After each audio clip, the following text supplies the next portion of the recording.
This is the Shanice Lewis Show, the #1 podcast for plus-size women. With your host, the queen of curvy conversation, Shanice Lewis.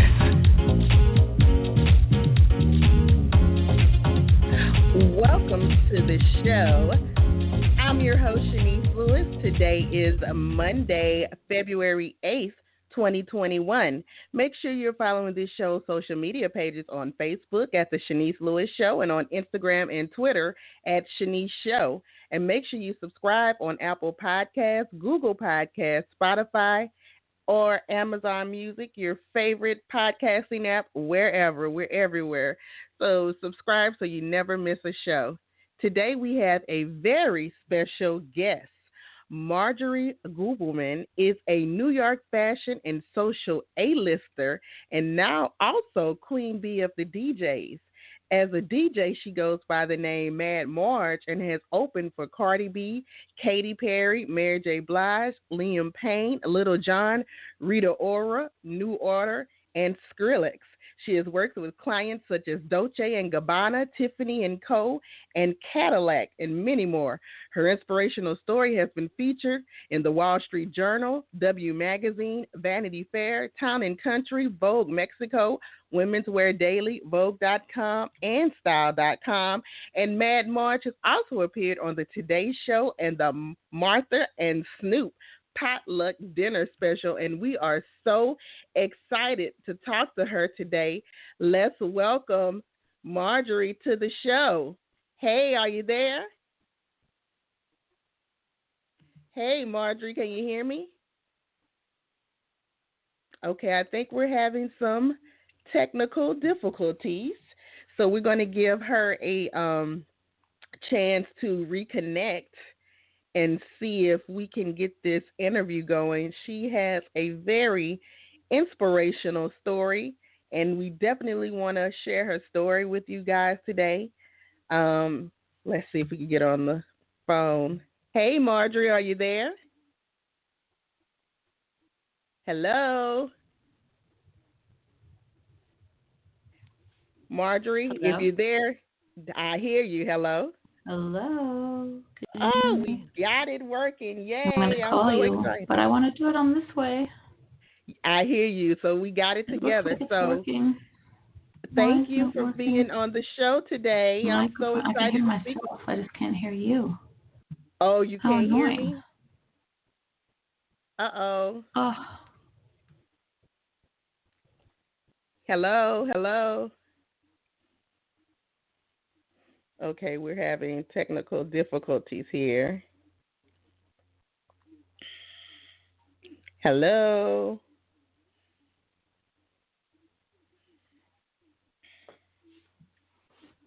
Okay, so this is a live stream, so I'm going to have to end and see if we can reschedule or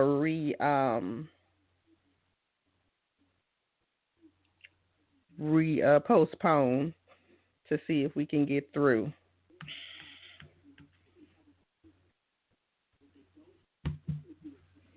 Hey, can you hear me? I couldn't hear. Yeah, but I couldn't hear. Oh my God, I'm so mad. I thought I was doing it right. Well, I could hear you, but I don't know why. I know, and I could me. hear myself. I could hear myself, and I could not hear you. And I've got my my headphones plugged in the bottom. Well, I'm glad we were able to connect and didn't have to reschedule or anything because I'm excited to speak with you today. Oh, thank you so much, Shanice. So, what were you doing prior to becoming a DJ? Well, I have done so many things. You know, I'm not a spring chicken there, and so I have run the gamut of careers. Usually, you know, I'm a bit of a schmoozer, so I've done a lot of things in sales. I was in the licensing business. I've had a candle company. I worked for the American Foundation for AIDS Research in the 90s for 3 years. I worked in their major gifts and events department. I've had a vast and varied life of careers. Wow, that's awesome. So Yep. I know the thing you were doing when you decided to transition was you owned a candle company. Correct. And so why didn't you keep that business going while pursuing being a DJ at the same time? Well, there was some overlap, and then it just naturally transitioned out of it, and it was just a perfect segue to sort of fold one down, and I had an opportunity to exit that nicely while the other was ramping up nicely. Nice. So when did you decide you wanted to change, when you decided you wanted to change careers in your 40 to become a DJ, were there any naysayers? So, you know, I thought there would be. So my story is a little bit crazy in my becoming a DJ. So my becoming a DJ is not a natural one. It obviously happened in my 40s, which is not how one would imagine things go. And I was dared by a friend to DJ at his birthday party. And I did it, and I did it for 15 minutes, and then I ended up going for about 2 hours. And then when jobs came my way, I was reluctant to take them because I didn't feel like I was qualified, and I went back to DJ school. Fast forward to when I actually started DJing for professional events, I was convinced that people would think that I was not a, quote, proper DJ because, A, I was an older woman, that I didn't fit the stereotype that you would think a DJ would, you know, a man in a leather jacket, you know, and I was this woman sort of in a dress. So I was convinced that I wouldn't be taken seriously and that there would be naysayers. And so it took me a long while to actually say out loud that I was a DJ. When people, you know, in New York City, if you go somewhere, one of the first questions you were asked is, so what do you do? And it took me a very long time to actually say I am a DJ, just because I was insecure that it would be taken away and that it wouldn't last because I loved it and I was getting paid to do it. So I thought if I said it out loud that it would be gone. And what I realized over time that I was my naysayer, not the people. So, yeah, I was my naysayer. Actually, people were really rooting for me, especially the people that I cared about, that cared about me, and I think I was the worst naysayer of all. Now, you mentioned after that first DJ set, you know, just on a whim, you were getting requests. So was that person somebody influential? Like, how did people just start trying to book you automatically? No. So it was actually some very good brands that were calling me. And to be honest, I needed the money. But because I was in my 40s and not my 20s, I took my reputation seriously, which I think in life all you have is your word and your reputation. And those are something that you cannot ever get back. And I thought, you know what, I am not going to do this and screw this up. And I want to learn how to do it properly. I had been a radio DJ in college in 1987. And it's a very different thing. You know, I was in a basement talking to myself practically, you know, playing real records, vinyl records, and, you know, telling jokes into a microphone alone. And if I had been 20-something and been offered a job, let's say with a big brand and offered money, I would have taken it. I would have wanted the money. In your 40s, you've grown up a bit, and you've learned the importance of your word and your reputation and how long it takes to build that. So when I had the phone calls that were coming in, because people were sort of like, is Marjorie a DJ? You know, sort of in shock, because I obviously didn't fit the sort of what you would visually think of as a DJ and that box that you put someone in. And I thought, you know what, I need to actually go and learn how to do this properly. I do not want to be a fraud. And I said, you know, thank you for the offer, but no. And I actually went to DJ school for about 6 months just to learn how to do it properly. It had been over 30 years since I'd done it, and obviously the technology is very different, and it's involving computers, and I mean it still changes even year in and year out. Now I have to go and learn more things because it's always evolving. And that was what being sort of older and experienced and worrying about your word and your reputation, you know, gives you as you get, you know, more grown up. So were you already a socialite and well connected in New York? Because in your bio it says you know with the A-list crowd. So did you already have that network?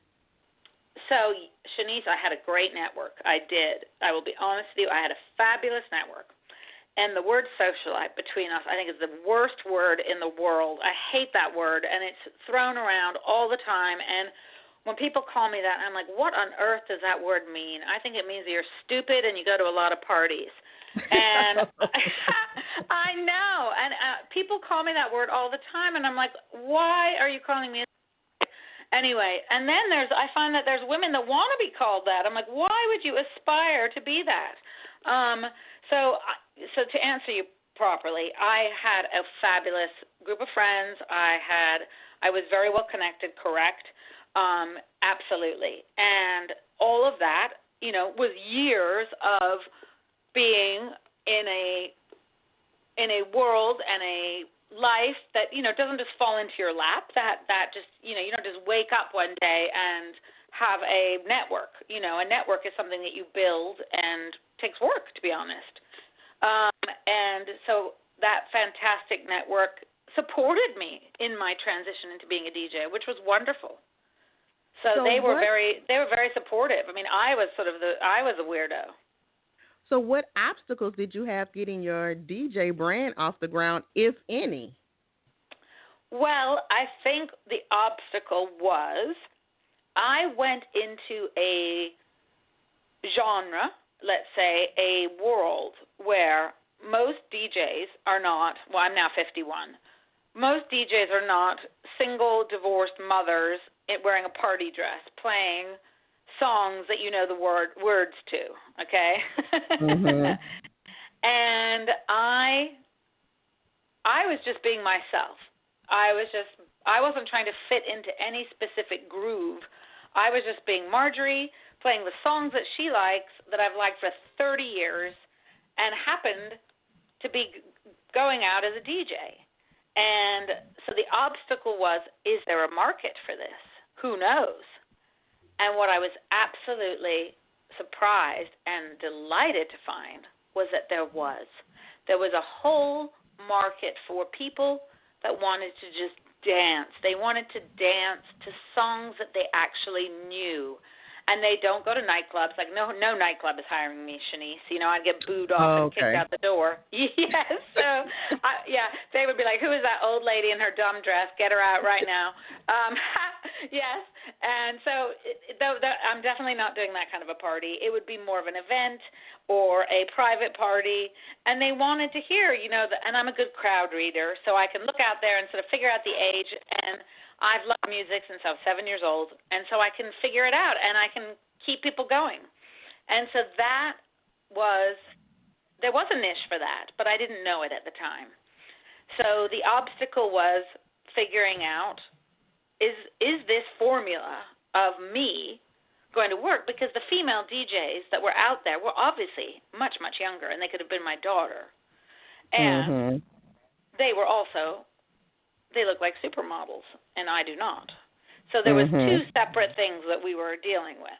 And I'm like, oh, dear, is this, chubby white lady who's got a son at home playing, Earth, Wind, and Fire? Is this going to cut it? And much to my surprise, it worked. So after it worked, what has been some of your biggest accomplishments as a DJ and influencer? Oh, Shanice, I think accomplishments has different meanings.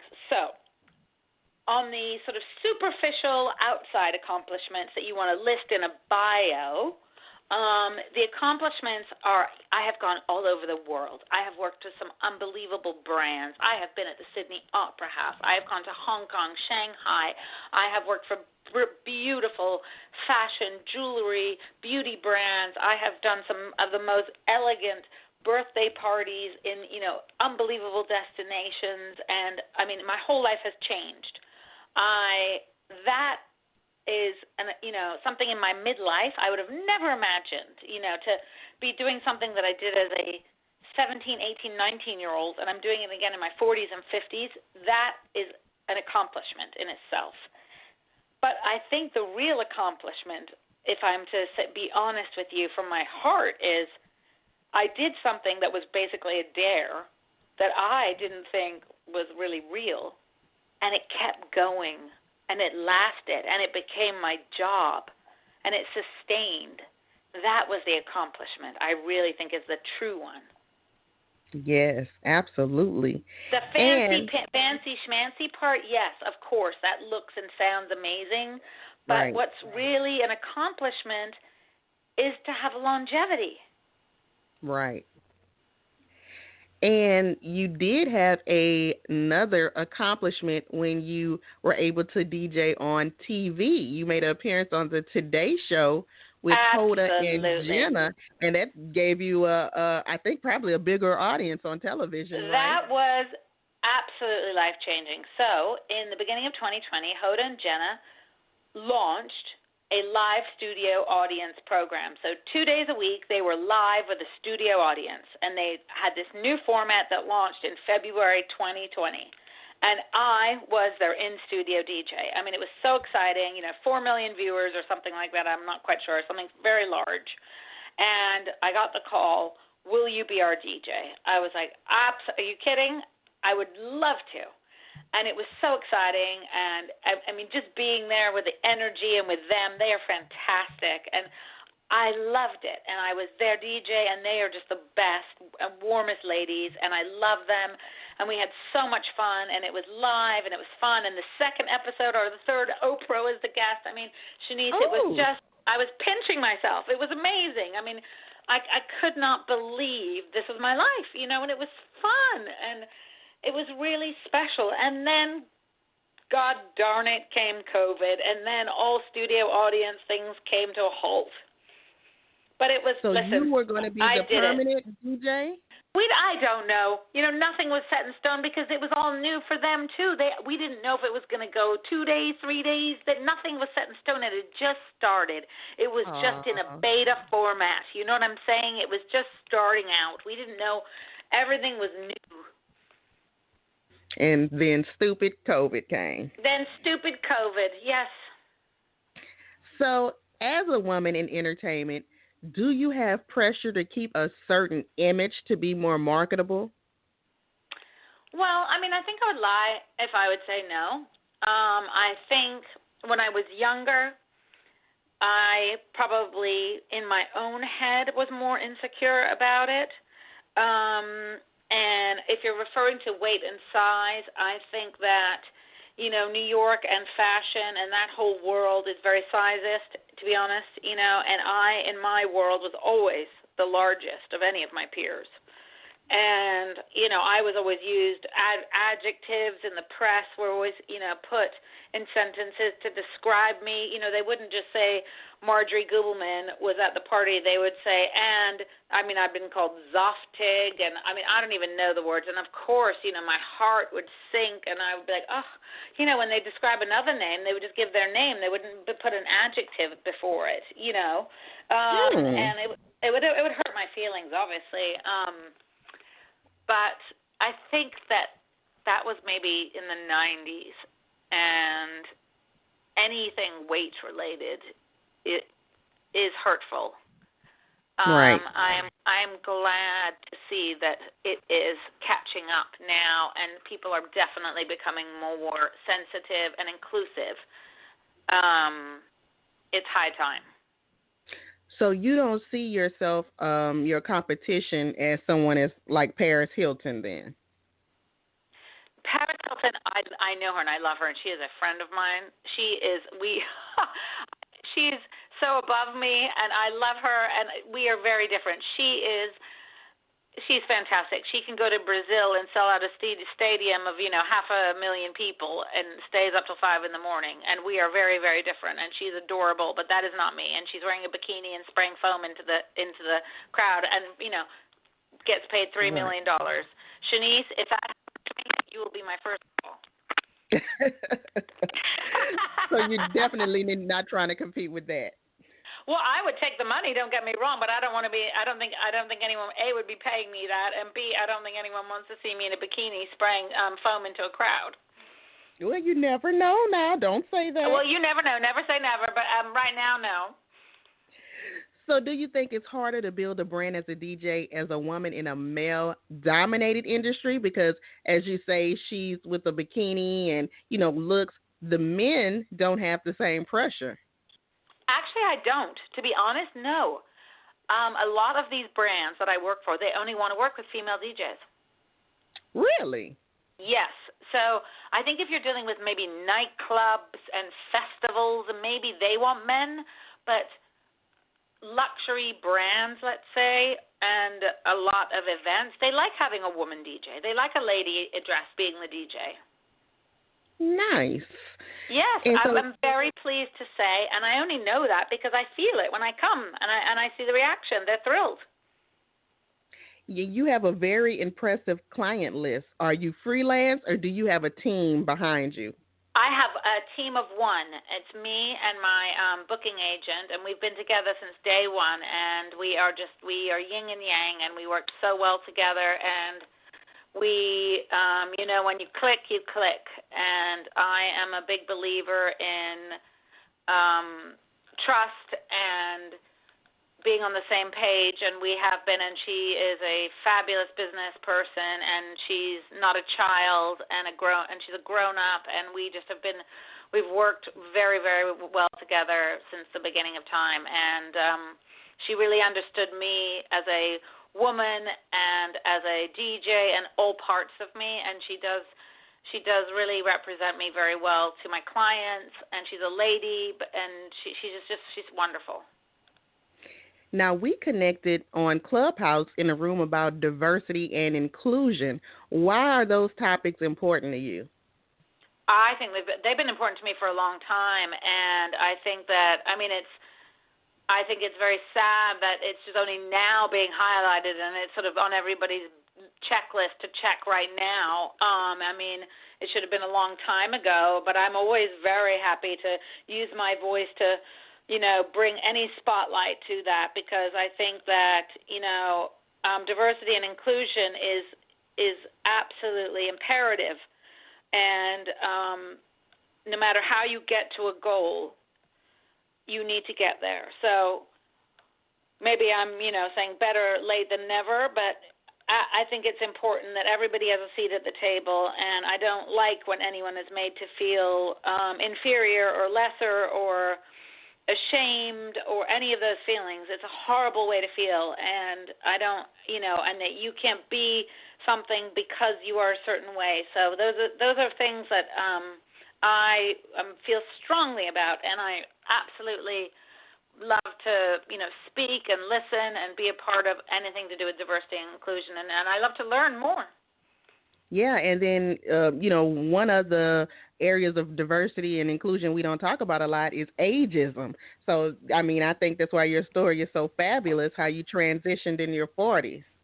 Correct. Look, now I'm 51. Yes. Are you going to DJ with gray hair eventually one day? Well, Shanice, I'm on a diet, let's be honest. You're not going to see my grays. It will be gray, but you won't know it, okay? Well, some young people are dyeing their hair gray. Well, that won't be me. I'm from a different generation. No one ever saw the grays. So we talked a little bit about your opportunity with Order and Skrillex that stopped during COVID-19. Has COVID-19 affected your business last year in any other way? Oh, my God, yes. Shanice, obviously, there's no in-person events. People aren't having parties. People aren't congregating and, panting and dancing, or they shouldn't be at least. And I understand. We all have to be safe. And the last thing they should be doing is having a big dance party. And so obviously that has changed my business entirely.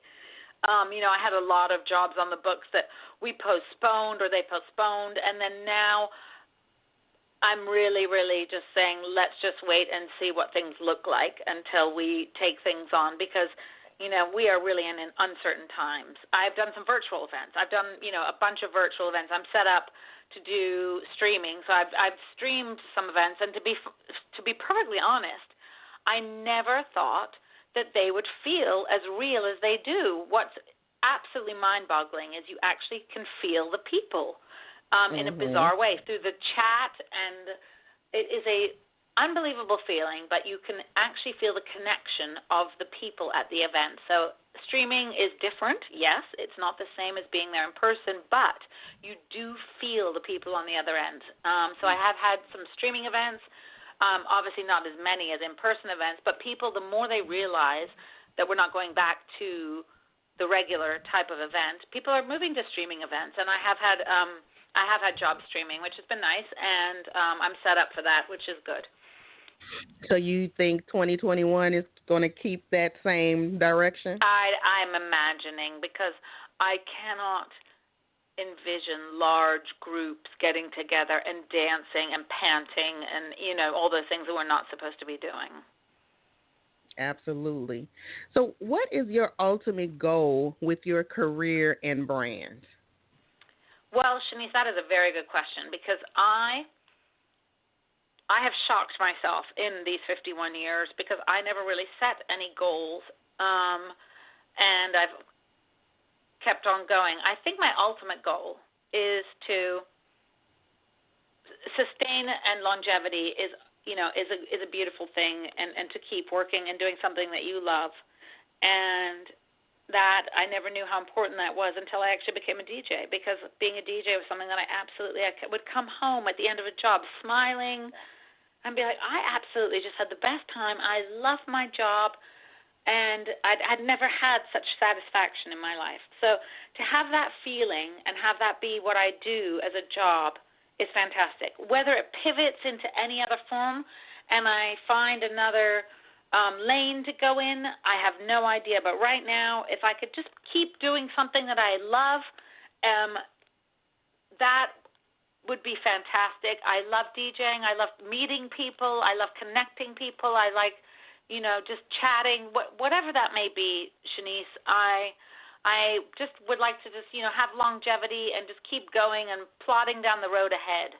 But I don't really have a specific, I don't have a specific site of where, I want to go in. I just don't want to stop, if that makes any sense. Yes. So do you have anything else happening we can be on the lookout for, even if it's virtual?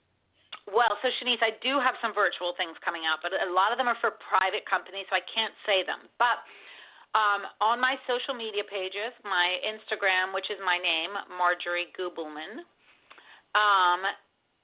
whenever I am DJing for something that is not private, I will 100% put it on there, because I love for people to be able to come and see and be a part of anything. And I also DJ on a platform called Twitch. Twitch is owned by Amazon, and I DJ on there a couple of times a month, and you can just click on there for free. And it's just, honestly, it's so you can listen to some music and have some fun at home, and the more the merrier. And it is my pleasure. Anyone, you do not have to be invited.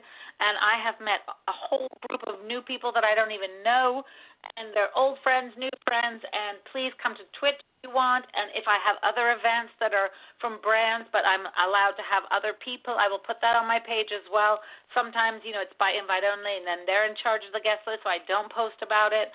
But if there is something that I am allowed to say, I will 100% put it on my socials. Awesome. And so, before you go, tell us your social media pages and your official website. So my social media pages, Instagram is at Marjorie Gubelmann, Marjorie, Gubelmann, it's very long, Gubelmann. And my website is www.madmarj.com. That's my DJ name. Well, thank you so much for being on my show today. It's been an absolute pleasure speaking with you, and continued success with everything you have going on. Well, I want to thank you for having me, and I want to applaud you and everything that you have done, and I'm absolutely honored to have met you on Clubhouse, but I want to say that you are a trailblazer in all that you have done, so I want to say right back at you, congratulations to you, and I love that we got to know each other like this. Yes, thank you. So we're going to have to plan to do something in the future when I can fly to New York. 100%. We are staying friends, my lady. Yes, well, enjoy the rest of your day, and thanks again. Thank you. Bye-bye. All right. Bye-bye. And thank you to my fabulous guest, DJ Mad Marj. If you have the opportunity to see her in person, please support. And I've been your host, Shanice Lewis. Thank you again for tuning in. Until next time, keep thriving in your curves and be blessed.